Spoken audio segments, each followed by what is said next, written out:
Aujourd'hui, nous sommes fiers, en tout cas au niveau de l'association et à la Maison des Soignants, d'accueillir Charlotka et l'étude réalisée entre leur communauté et l'IFOP sur les conditions et la qualité de vie au travail des infirmières et comprendre en fait leur métier, comprendre pourquoi elles peuvent être fatiguées, stressées, qu'elles aient envie aussi de pouvoir changer de métier.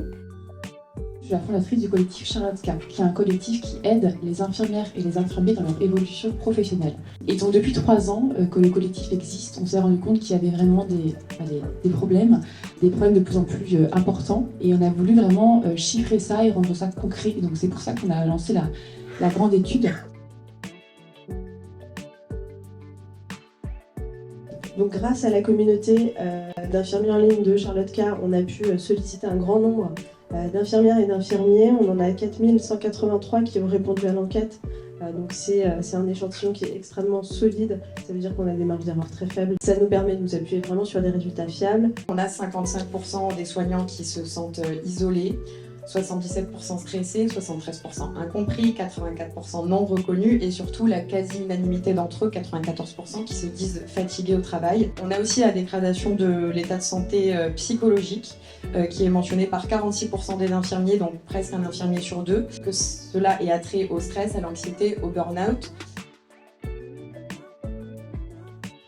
L'intérêt de cette journée, c'est aussi de prendre du recul, non seulement de faire un état des lieux, aussi de regarder les solutions et de manière générale de repenser le rapport au travail des infirmiers et des infirmières. Et c'est un sujet qui, de manière plus large, infuse la société française, puisque depuis la crise du Covid, il y a beaucoup de gens qui ont remis en question leur rapport au travail, qui ont décidé d'en faire quelque chose de moins central. Donc comment on combine ça avec un besoin de soignants toujours plus fort et en même temps que les soignants soient bien dans leur travail.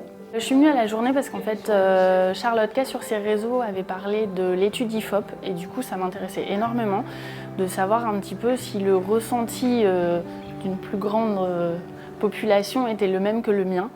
Et du coup, j'ai été quand même choquée par certains résultats, j'avoue. Je voulais voir un petit peu hors du travail, hors du contexte de l'institution, un petit peu vraiment le vrai mouvement en fait. La véritable ambiance des infirmières. Je ne suis pas surprise en fait des chiffres qui sont annoncés. J'ai bien retenu que les 3 piliers de changement immédiat en fait, qui ne sont pas négociables, c'est effectivement le salaire, l'effectif, on va dire l'effectif évidemment, et l'administration, la charge mentale, la charge de l'administration. Ça n'évolue pas, on a stagné et on est encore en plus grande souffrance aujourd'hui. Et le Covid n'a fait que faire exploser ce qui déjà implosé chez nous depuis des années et des années. Donc pour moi, je ne suis absolument pas surprise.